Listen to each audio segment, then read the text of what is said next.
तो कहानी की शुरुआत में बताया जाता है कि आज से हजारों साल पहले दाओ डोमेन का सबसे पावरफुल ट्रेजर जिसका नाम हेवनली पर्ल था वो गलती से रिवर्स डस्ट रिल्म में गिर गया। लेकिन उस समय उसे सीतुनान ने पा लिया था जो कि जुकू किंगडम का सबसे ताकतवर मेंबर था। लेकिन ऐसा कहा जाता है कि इस पर्ल के मदद से एंशिएंट इमोर्टल रिल्म में जाया जा सकता है, जिसके वजह से बहुत सारे लोग इसे हासिल करने के लिए फाइट कर रहे हैं। इसके बाद अगले सीन में हम देखते हैं कि 3 मास्टर एक साथ मिलकर सीतुनान के साथ में फाइट कर रहे थे क्योंकि वे इसके पास में से हेवनली पर्ल को हासिल करना चाहते हैं। लेकिन असल में सीतुनान भी बहुत ज्यादा पावरफुल था और इसी वजह से वो अकेले ही इनको बहुत ही शानदार टक्कर दे रहा होता है। तभी इनमें से एक मास्टर सीतुनान से कहने लगता है कि तुम यह पर्ल मुझे दे दो। लेकिन असल में सीतुनान इनको यह पर्ल देने के लिए रेडी नहीं होता और फिर उनसे कहता है कि तुम ऐसी बकवास बातें करना बंद करो, क्योंकि अगर तुम इसे हासिल करना चाहते हो तो सबसे पहले इसके लिए तुम्हें मुझे हराना होगा। तब इसकी ऐसी बात सुनकर वो मास्टर उससे कहता है कि शायद तुम्हें अपने पावर का ज्यादा ही घमंड हो गया है। और अब इस तरह से वे तीनों मास्टर एक साथ में मिलकर इसके ऊपर अटैक करने के लिए रेडी हो गए थे और अब इसके लिए उन्होंने अपने जाइंट बॉडी को भी एक्टिवेट कर लिया था। लेकिन अभी भी हम देखते हैं कि सीतुनान इनके सामने इतने आसानी से हार मानने वाला नहीं होता और वो फिर से अपने पावरफुल स्वॉर्ड का यूज करके इनके ऊपर अटैक करने के लिए आ जाता है। लेकिन तभी अचानक से वे मास्टर अपने पावर का यूज करके इसके ऊपर अटैक कर देते हैं, जिसके वजह से सीतुनान इस बार उनके सामने कुछ भी नहीं कर पाता और इस बार वो इनके अटैक में थोड़ा सा जख्मी हो जाता है। लेकिन अब इस बात से सीतुनान भी इनके ऊपर गुस्सा हो गया होता है और फिर कहने लगता है कि मैं तो सुजाकू किंगडम का सबसे बेस्ट मास्टर हूँ, जबकि तुम तो आउटर वर्ल्ड के तीनों लोग मुझे एक साथ में मिलकर हराना चाहते हो। लेकिन क्या तुम्हें नहीं लगता कि यह चीज पूरी तरह से गलत है? तब इस पर इनमें से दूसरी मास्टर कहती है कि तुम ये हेवनली पर्ल हमें दे दो और उसके बाद फिर हम तुम्हें जाने देंगे। लेकिन अभी भी हम देखते हैं कि सीतुनान इनको हेवनली पर्ल देने से इनकार कर देता है और वो फिर से इनके साथ में फाइट करने के लिए रेडी हो गया था। इसके बाद हम देखते हैं कि उसने इनका सामना करने के लिए अपने मार्शल स्पिरिट फायर फिनिक्स को भी बाहर निकाल लिया होता है, जिसे देखा वे मास्टर भी अपने अपने मार्शल स्पिरिट को बाहर निकालने लगे थे और इस तरह से वे इसका यूज करके इसके ऊपर अटैक करना शुरू कर देते हैं। अब इस तरह से हम देखते हैं कि फिर से इनके बीच में बहुत ही शानदार फाइट होने लगी थी। लेकिन क्योंकि सीतुनान अकेले ही इनके साथ में फाइट कर रहा था, जिसके वजह से वो ज्यादा देर के लिए इनका सामना नहीं कर पाता और आखिरकार वे दोनों इस तरह से इसे हरा देते हैं। लेकिन अब इसी के साथ वे तीनों मास्टर तुरंत अपने पावर का यूज करके इसके ऊपर अटैक भी कर देते हैं, क्योंकि वे बिना देरी किए सीतुनान को मार देना चाहते थे। लेकिन इसके बाद भी हम देखते हैं कि सीतुनान को इसका कोई पछतावा नहीं होता और तभी अचानक से वो डेथ फिंगर के पावर का यूज कर लेता है, क्योंकि अब इस तरह से वो अपने बॉडी को सेक्रीफाइस कर देना चाहता था और वो किसी भी कीमत पर इस हेवनली पर्ल को उनके हाथ में नहीं जाने देना चाहता था। तब इसे ऐसा करता हुआ देख वे तीनों मास्टर भी इस बात से काफी हैरान हो गए थे और वे तुरंत उस हेवनली पर्ल को लेने के लिए उसके तरफ जाने लगते हैं। लेकिन अब सीतुनान की बॉडी पर्ल के अंदर एब्जॉर्ब होकर डिस्ट्रॉय हो जाती है, जिसके वजह से वे तीनों मास्टर भी अब इसके सामने कुछ नहीं कर पाते। लेकिन सीतुनान प्रॉमिस करता है कि किसी न किसी दिन वो फिर से इनके सामने जरूर आएगा और फिर उसके बाद वो इनसे अपना बदला जरूर लेगा। इसके बाद अगले सीन में हम लिन नाम के एक लड़के को देखते हैं जो कि मार्शल आर्ट और कल्टीवेशन के बारे में कोई बुक पढ़ रहा होता है। लेकिन असल में इसके पेरेंट्स बहुत गरीब थे और इसीलिए वे इमोर्टल वुड कार्विंग्स बनाकर किसी तरह से अपना घर चलाया करते थे।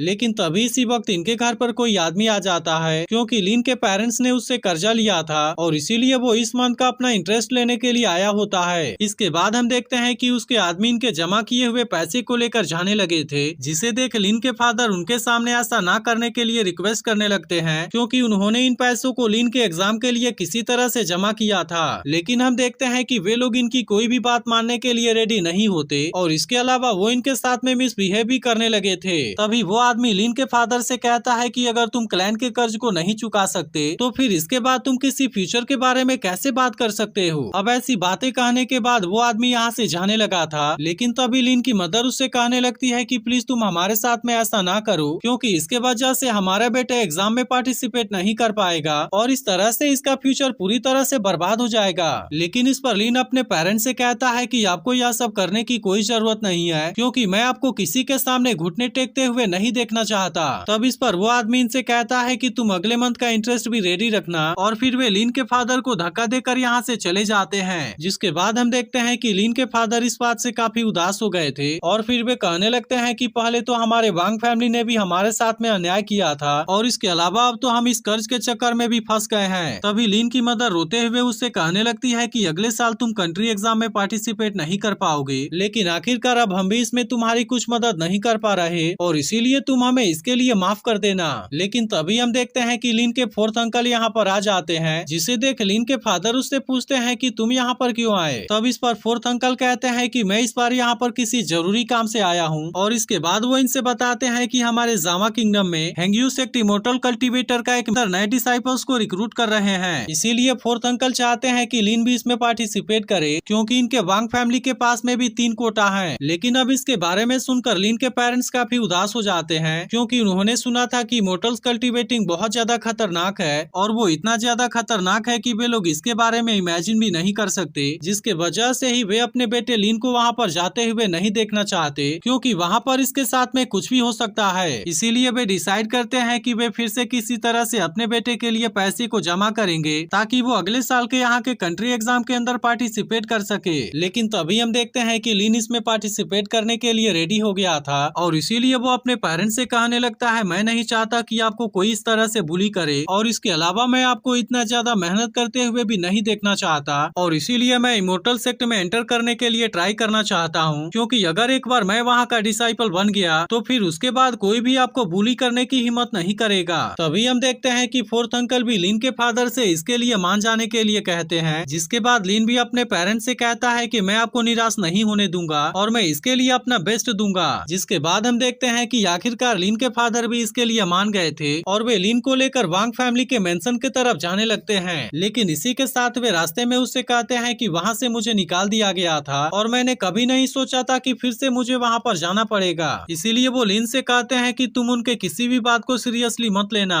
इसके बाद हम देखते हैं कि लिन अपने पेरेंट्स के साथ वांग फैमिली के मेंशन में आ गया था, जहाँ पर वांग हाउ इसे देखते ही काफी खुश हो जाता है। इसी के साथ हम यहाँ पर वांगजू को भी देखते हैं, जो कि इन तीनों में सबसे ज्यादा टैलेंटेड था। तभी कुछ देर के बाद इनको लेने के लिए एक इमोर्टल भी यहाँ पर आ जाता है, जो वांगजू को देखते ही कहता है कि तुम तो सच में बहुत ही टैलेंटेड लग रहे हो और मुझे लगता है कि इसीलिए अंकल डाओसू ने तुम्हें फेवर किया था। जिसके बाद अपनी तारीफ सुनकर वांगजू इसे थैंक यू कहता है। लेकिन तभी हम देखते हैं कि इस इमोर्टल ने अपने और भी 3 स्वॉर्ड को बाहर निकाल लिया था, क्योंकि वे इसी की मदद से फ्लाई करते हुए यहाँ से जाने वाले थे। लेकिन तभी लिन उससे कहता है कि मैं यहाँ से जाने से पहले अपने पेरेंट्स से कुछ बात करना चाहता हूँ। जिसके बाद हम देखते हैं कि वो इमोर्टल भी इसकी बात मानने के लिए रेडी हो जाता है और फिर लिन अपने पेरेंट्स से ब्लेसिंग लेने के लिए उनके पास आता है। इसके बाद वो अपने पेरेंट्स से कहता है कि इस ट्रायल के लिए वो अपनी तरफ से अपनी पूरी कोशिश करेगा, लेकिन इसी के साथ वो इनसे कहता है कि आप अपना भी ख्याल रखना। तब इस पर लिन की मदर उससे कहती है कि अगर तुम वहाँ पर सिलेक्ट हो पाए तो कोई बात नहीं, और अगर ऐसा हुआ तो उसके बाद तुम तुरंत हमारे पास में आ जाना। तब इस पर लिन अपने मदर से कहता है कि आप इसके बारे में ज्यादा चिंता ना कीजिए और इसके बाद हम देखते हैं कि वो भी इमोर्टल के साथ में फ्लाई करते हुए यहाँ से जाने लगा था। अब इसी तरह से वे तीनों फ्लाई करते हुए हेंग्यू सेक्ट की तरफ बढ़ने लगे थे, जहाँ पर रास्ते में इनको बहुत सारी अमेजिंग चीजें नजर आती हैं और फिर आखिरकार कुछ देर के बाद वे भी हेंग्यू सेक्ट में आ गए थे।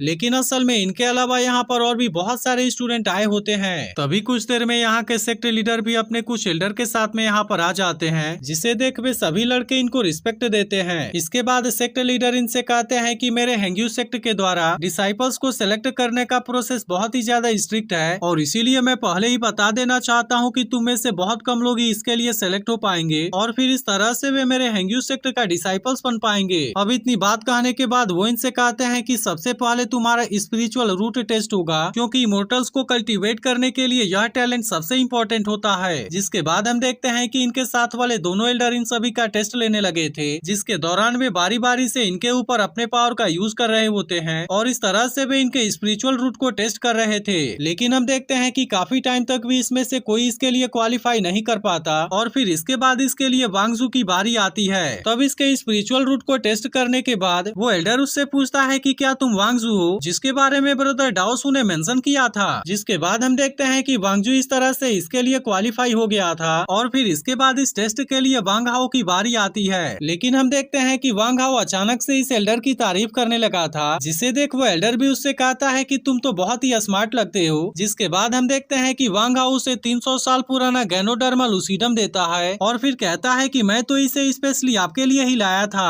अब इस तरह से हम देखते हैं कि वांग हाओ उस एल्डर को इम्प्रेस करने में कामयाब हो जाता है, जिसके बाद वो एल्डर इसे भी क्वालिफाई कर देता है। अब इस तरह से हम देखते हैं कि कुछ देर के बाद लिन के टेस्ट की भी बारी आती है, जिसके वजह से वो भी इसमें क्वालिफाई नहीं कर पाता। इसके बाद हम देखते हैं कि लिन इस बात से काफी उदास हो गया था, क्योंकि उसे लग रहा था कि वो अब अपने पेरेंट्स के लिए कुछ भी नहीं कर पाएगा। लेकिन तभी सेक्टर लीडर कहते हैं कि स्पिरिचुअल रूट तो अभी केवल पहला आइटम है, जिसके बारे में सुनते ही लिन काफी खुश हो जाता है, क्योंकि इसका मतलब था कि ट्रायल अभी खत्म नहीं हुआ है और इसीलिए वे लोग अब किसी दूसरे तरीके से इनका टेस्ट लेंगे। तभी सेक्टर लीडर भी कहते हैं कि इमोर्टल्स को कल्टीवेट करने के लिए स्पिरिचुअल रूट तो जरूरी है ही, लेकिन अगर किसी के अंदर कल्टीवेशन के लिए बहुत ही ज्यादा लगन है तो वो भी इसके लिए जरूर ही क्वालिफाई हो सकता है। जिसके बाद हम देखते हैं कि बाकी स्टूडेंट भी इसे ट्राई करने के लिए रेडी हो गए थे और फिर सेक्टर लीडर इनको यहाँ पर एक लेटर दिखाते हुए कहते हैं कि जो कोई भी सनसेट होने से पहले लेडर के टॉप पर पहुँच जाएगा वो इस टेस्ट के अंदर क्वालिफाई हो जाएगा, लेकिन अगर जो भी इसे सनसेट होने से पहले कंप्लीट नहीं कर पाएगा उसे इसमें फेल माना जाएगा। इसी के साथ वो इनसे बताते हैं कि इसके दौरान तुम्हारे सामने बहुत सारे चैलेंज आएंगे, इसीलिए अगर तुम्हें लगे कि तुम वहाँ से आगे नहीं जा पाओगे तो फिर उसके बाद तुम वहाँ पर मदद के लिए आवाज लगा देना और फिर उसके बाद हमारे लोग तुम्हें वहाँ से बचा लेंगे। अब इस तरह से हम देखते हैं कि इनका यह टेस्ट भी यहाँ पर शुरू हो जाता है, जिसके बाद सभी लोग तुरंत इसके ऊपर चढ़ने के लिए रेडी हो गए थे। वहीं दूसरी तरफ लिन सोचता है कि यह मेरे लिए आखिरी चांस है और इसीलिए वो इसे किसी भी कीमत पर कंप्लीट करने का डिसाइड करता है। इसके बाद हम देखते हैं कि वो भी बाकी लोगों के साथ में यहाँ से ऊपर की तरफ जाने लगा था, लेकिन तभी अचानक से एक लड़का उसे नीचे गिराकर आगे बढ़ जाता है। लेकिन तभी हम देखते हैं कि एक लड़के के सामने आग आ गया था और वो इसमें बुरी तरह से फंस गया होता है। लेकिन अब इनको बचाने के लिए इमोर्टल भी यहाँ पर आ गए थे और इसीलिए जो कोई भी अपने जगह से आगे नहीं बढ़ पा रहा था वे लोग इनको बचाकर यहाँ से नीचे ले जा रहे थे। अब इसी तरह से हम देखते हैं कि कुछ के ऊपर अचानक से पानी गिर रहा था तो कुछ लड़कों को अचानक से बिजली के झटके लगने लगे थे, जिसके वजह से वे लोग इसमें फेल हो जाते हैं। लेकिन वहीं दूसरी तरफ हम देखते हैं कि लिन बुरी तरह से जख्मी हो गया होता है, लेकिन इसके बाद भी वो यहाँ से आगे बढ़ने की अपनी पूरी कोशिश कर रहा था और तभी अचानक से वो एक ऐसे जगह पर गिर जाता है जहाँ पर उसके चारों तरफ का जगह लावा से ही भरा हुआ होता है। लेकिन अभी भी हम देखते हैं कि वो किसी भी कीमत पर हार नहीं मानना चाहता था और इसीलिए वो इतने खतरनाक लावा होने के बाद भी इसमें आगे की तरफ जाने लगता है। लेकिन अब इसके वजह से इसमें इसकी हालत बुरी तरह से खराब होने लगी थी, जिसके वजह से वो ज्यादा समय के लिए यहाँ पर कुछ भी नहीं कर पाता और फिर अचानक से वो इसके अंदर डूब जाता है। लेकिन इसके बाद भी हम देखते हैं कि उसमें इसने हार नहीं माना था और वो किसी तरह से तैरते हुए इसके किनारे पर आ जाता है, जहाँ पर हम देखते हैं कि वे लावा इसके बॉडी से अपने आप ही गायब हो गए थे और इसी के साथ वो लेडर भी अब इसके बिल्कुल सामने होता है। लेकिन इसके बाद हम देखते हैं कि लिन जैसे ही यहाँ से दौड़ते हुए आगे जाता है उसे पता चलता है कि वहाँ पहुँचने के लिए तो कोई भी रास्ता नहीं है और अब इसके बारे में सोचकर वो काफी उदास हो जाता है। लेकिन इसके बाद भी हम देखते हैं कि उसके अंदर इमोर्टल बनने का जुनून भरा हुआ था, इसीलिए वो डिसाइड करता है कि वो इसमें किसी तरह से कामयाब जरूर होगा और फिर इसी के बारे में सोचकर वो जैसे ही अपने कदम को आगे बढ़ाता है उसे पता चलता है कि यहाँ पर नीचे तो एक इनविजिबल सपोर्ट बना हुआ है जिसका यूज करके वो आगे की तरफ जा सकता था। इसके बाद हम देखते हैं कि वो इसी तरह से आगे बढ़ते हुए लैडर के तरफ जाने लगा था, लेकिन तभी अचानक से इसके सामने एक इनविजिबल दीवार भी आ जाती है, जिसके वजह से अब वो यहाँ से आगे नहीं बढ़ पाता। इसके बाद हम देखते हैं कि वो इसे तोड़ने के लिए अपनी पूरी कोशिश भी करता है, लेकिन आखिरकार वो इसके सामने कुछ भी नहीं कर पाता। तभी यहाँ पर अनाउंस होता है कि टाइम भी अब खत्म हो गया है और इसीलिए तुम्हारी सारी कोशिश इसके सामने बेकार है। जिसके बाद हम देखते हैं कि इस बात को सुनकर लिन वहाँ से कुछ पीछे आता है, लेकिन फिर अचानक से वो इसे तोड़ने की कोशिश करना चाहता था, जिसके वजह से वो इस दीवार से टकराकर यहाँ से नीचे गिर जाता है। लेकिन फिर अगले सीन में हम देखते हैं कि लिन किसी मिस्टीरियस जगह पर पहुँच गया था जहाँ पर उसके सामने सीतुनान की सोल होती है और इसे देख वो कहने लगता है कि फाइनली वह दिन अब आ गया है और इसके बाद एपिसोड यहीं पर एंड हो जाता है। तो अगर आपको इसका अगला एपिसोड भी चाहिए तो इसके बारे में कमेंट करके जरूर बताना और इस वीडियो को भी लाइक जरूर कर देना।